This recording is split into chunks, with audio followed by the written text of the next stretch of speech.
And there you go. All right. So thanks again, everyone, and welcome to this workshop. In this workshop, I'm going to talk us through the process to apply for the MH4 Career Development Fellowship. And I'm going to be talking us through the 3 documents that are key to the process. One is the application document or the application form. One is the CV template, and one is the guidance. I will be sharing my screen first of all to look at where we find these documents. So hopefully that it will be of help for colleagues who are currently joining the workshop.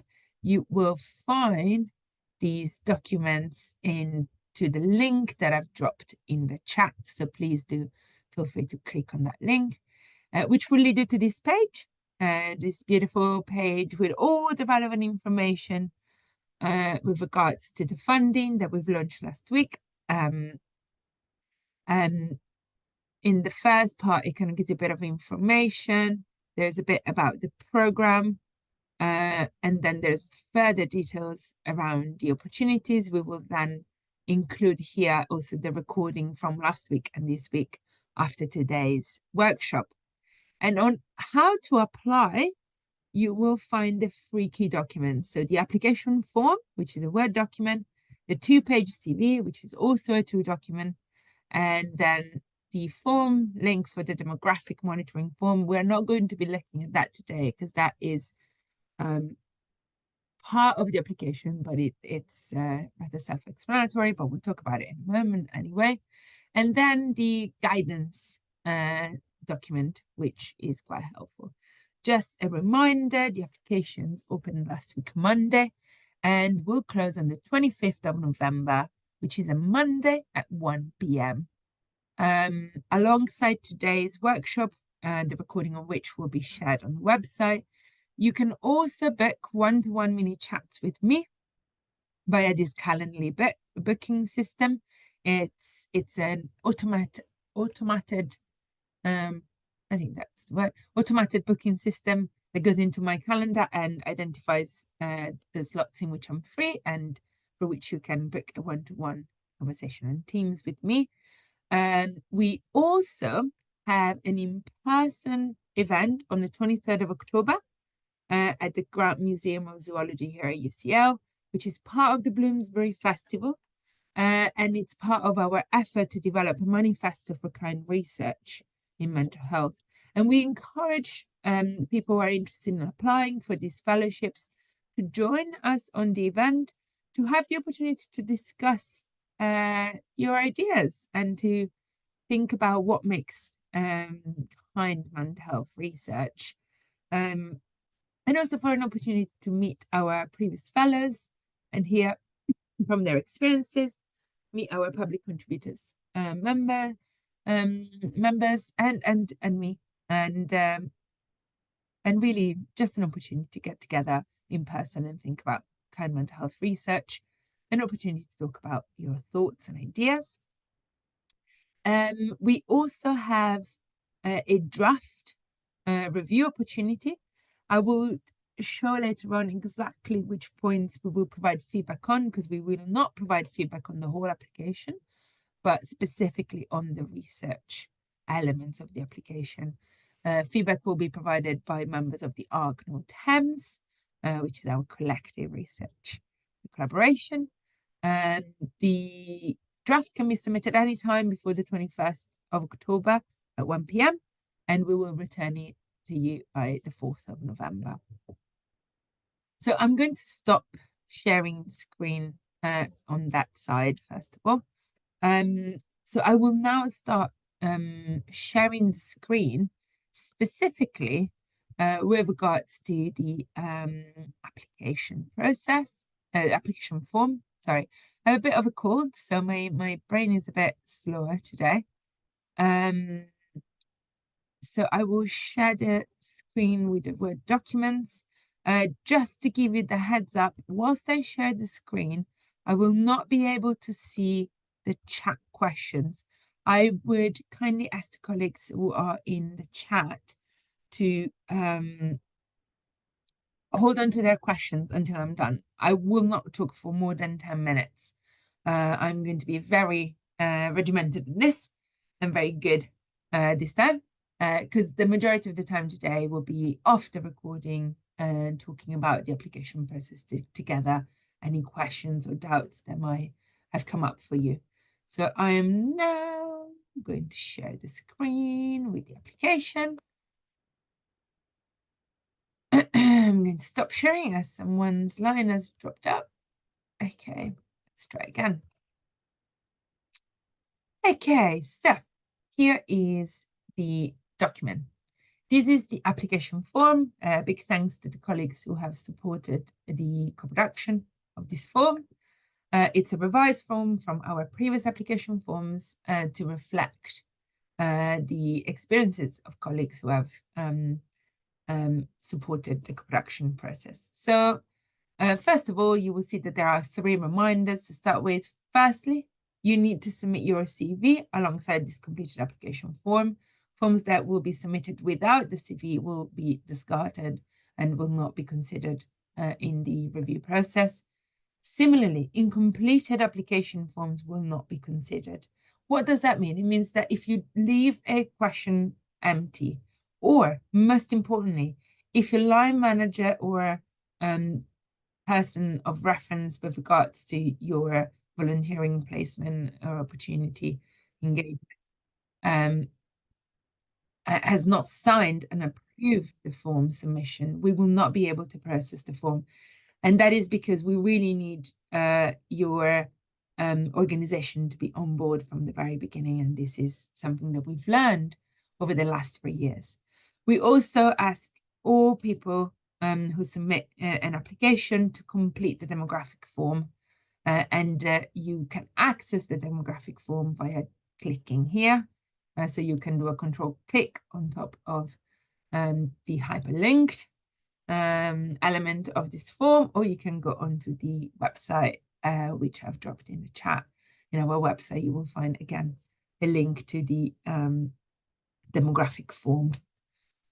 So the first part of the application is quite straightforward. It's about your name, your email, your place of employment or volunteering. We use the word employment in a loose way here.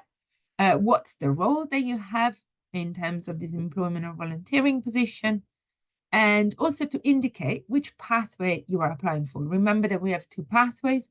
One is for all staff, so all kind of roles. For these, we are open to recruitment in the North Thames region, and we are prioritizing people in East London and Essex.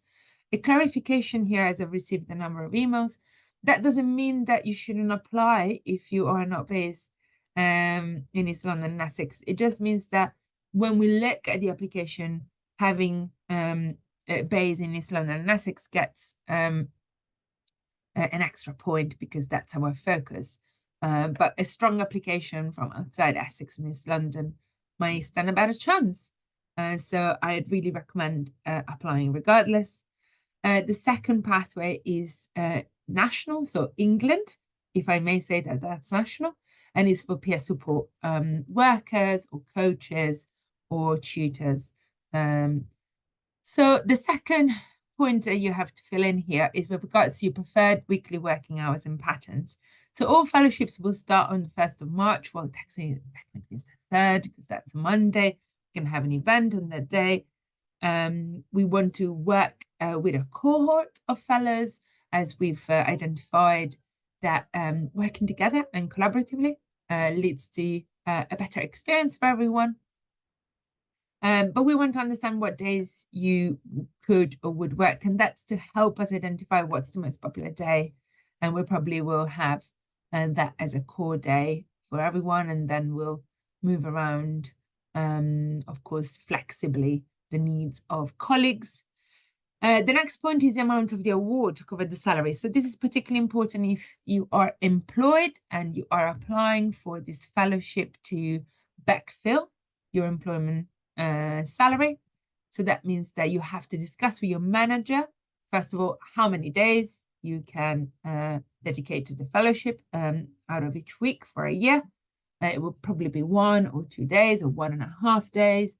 Half days are complex, but can be, helpful to give you flexibility.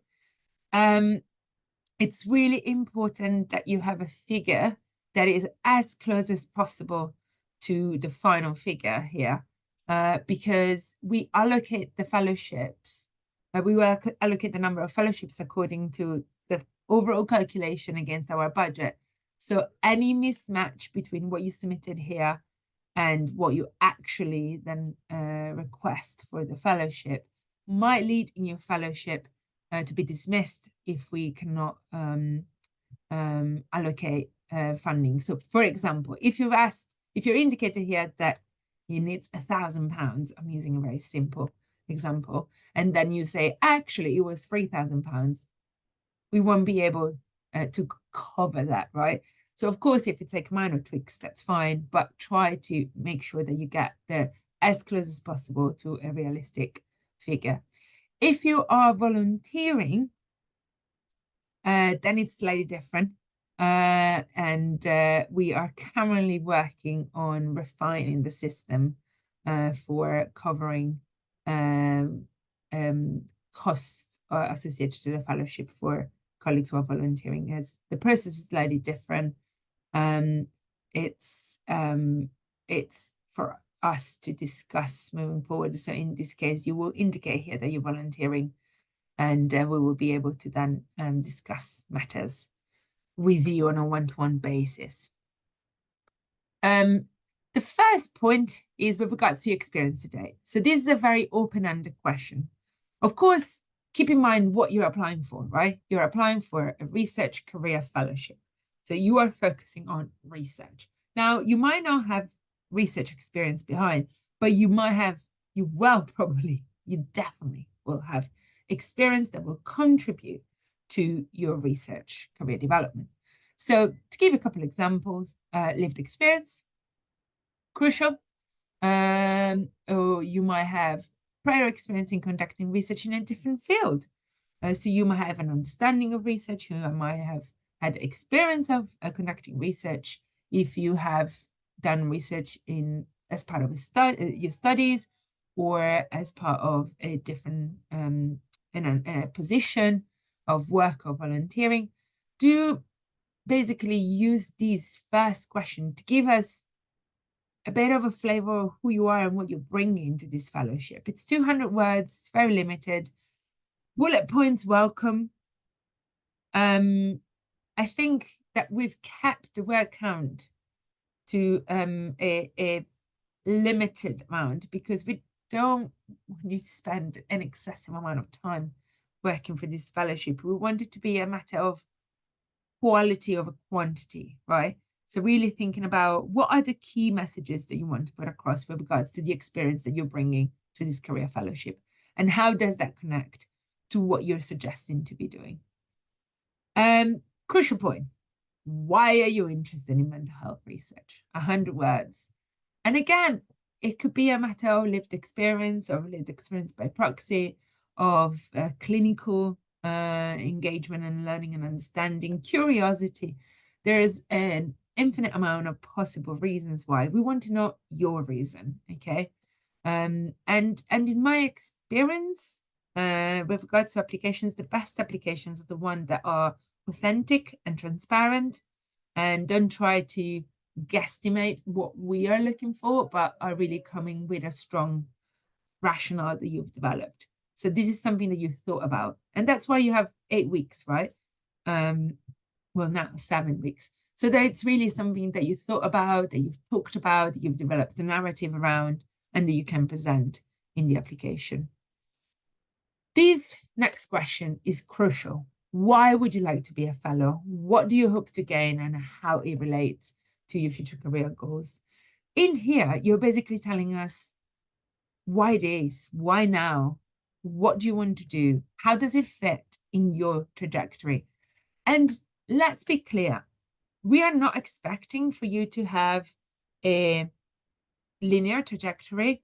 I don't have a linear trajectory into research. My my career is, I've been described as an academic butterfly because I kind of like move around and do different things. So really, we are not asking for you to be like really linear in what you're sharing, but we want to hear what has led you to decide to apply for this fellowship, why this fellowship is crucial right now, and what it will help you do. It's kind of like indicating the necessity that you have for this fellowship and how it fits. Remember, it's a bridge to the next step. So we want to hear about that. You have 400 words here, and we really want to hear the sort of like arch of thinking. Question 4 and question 5 are the one that we will offer feedback for in the window between the 21st and 4th of November, so submissions by the 21st. And we will return feedback by the 4th, because these are the research-specific questions. On question 4, we're basically asking you, what's the topic? How does it fit in your practice and work?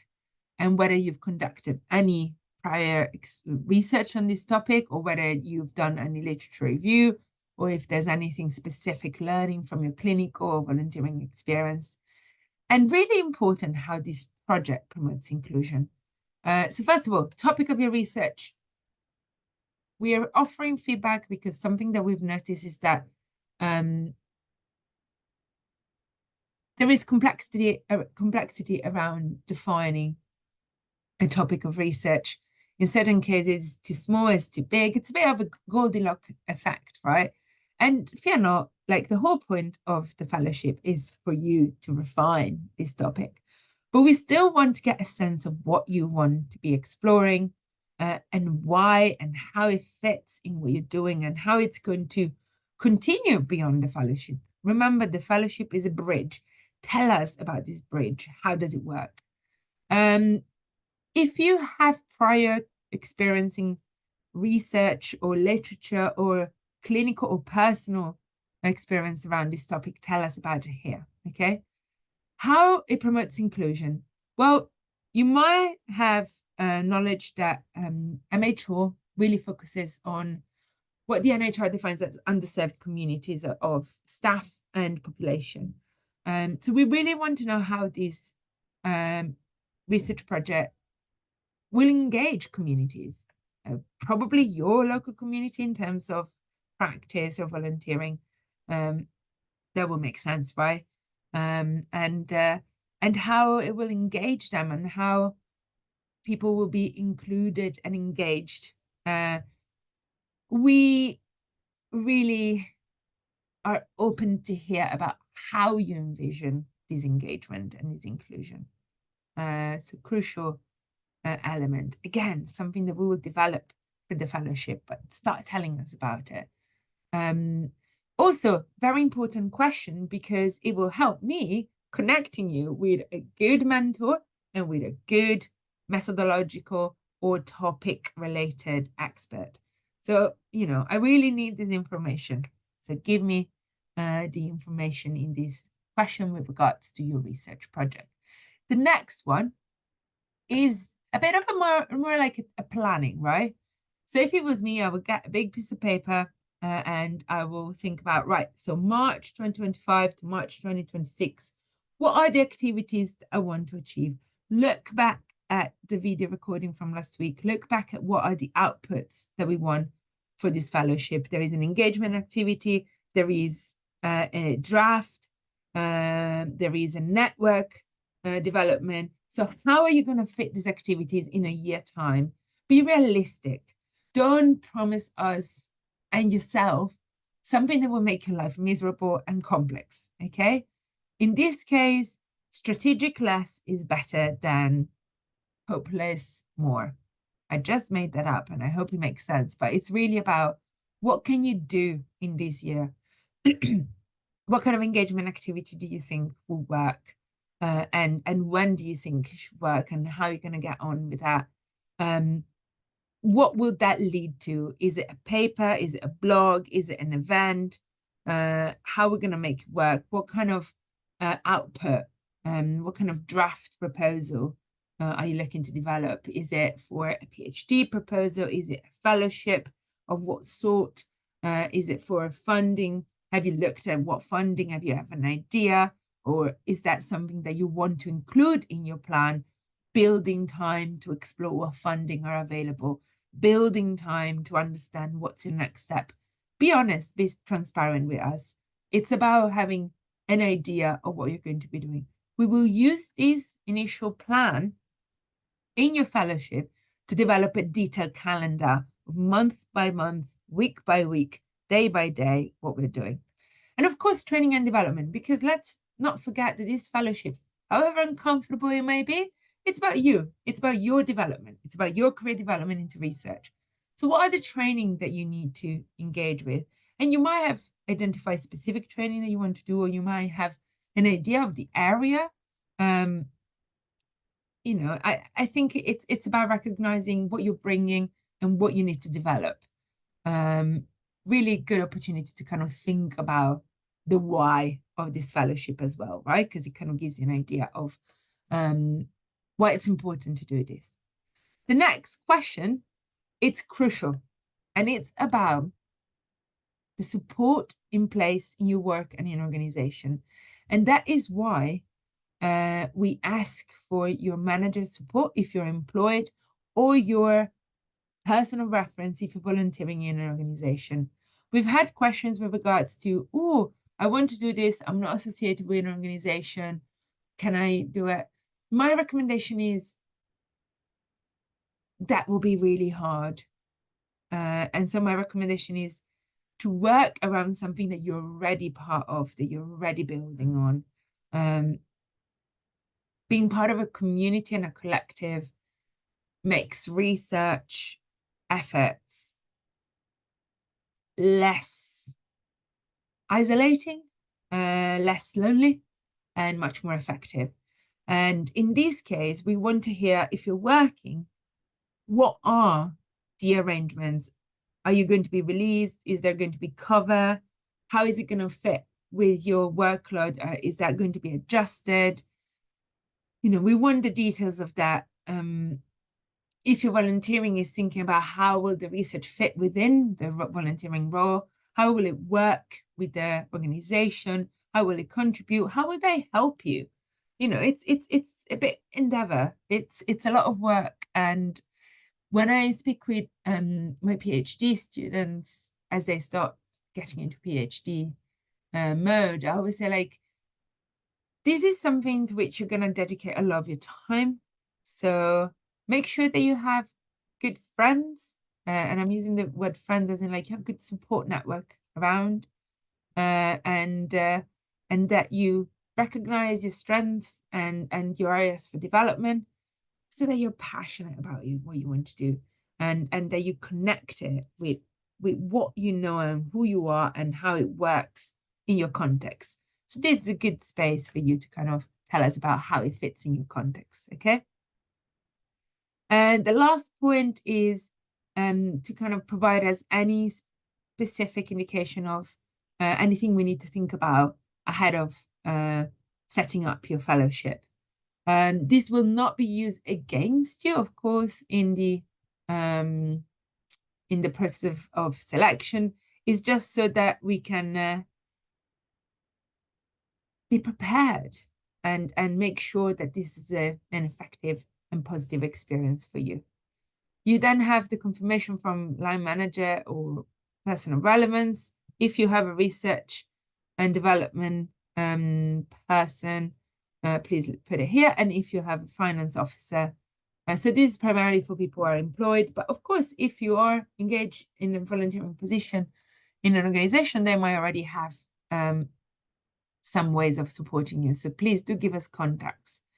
And this is just to confirm, you just put an X that you've included a CV, that you've completed everything, that you completed the form, that you got the signature, and then you print this, and then you send this.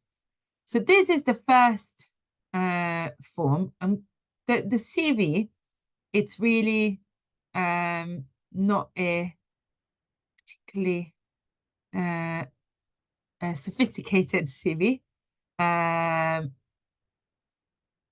it won't let me share it. Why? I have 2 more minutes. Here you go. Just areas for you to cover, 2 pages max, okay? So no more than 2 A4 Word document on Arial. Should be Arial 12 and it's Arial 11. But yeah, your personal profile, little blurb about you, can be bullet points, relevant experiences, employment, volunteering experiences that you want to bring, what you've done, where it was, what was your role, education, qualification, and training. This has been kept broad specifically to be inclusive. So what is that you bring into the table in terms of this knowledge background? Any relevant skills that you want us to know about and to be mindful of? Any interested in activities? Again, there are relevance, okay? I don't think telling me that you can drive a special type of car, gosh, that's an interesting example, will be of relevance. But maybe it could be of relevance if the way in which you want to do your research project is around driving special cars. I don't know. I hope that makes sense. So this is the CV. I also wanted to highlight that there is 1 minute. That there is a guidance document. Now, the guidance document is basically a reminder of what are the details, what can you ask for, what are the aims, what are the requirements, what are the benefits, and I think it's really important in terms of outputs as well, and what support we'll be providing. So hopefully it will be of help. I am going to stop the recording now. So that was the not 10 minutes, but 20 minutes introduction to the form. And I'll be taking questions outside of the recording. So let me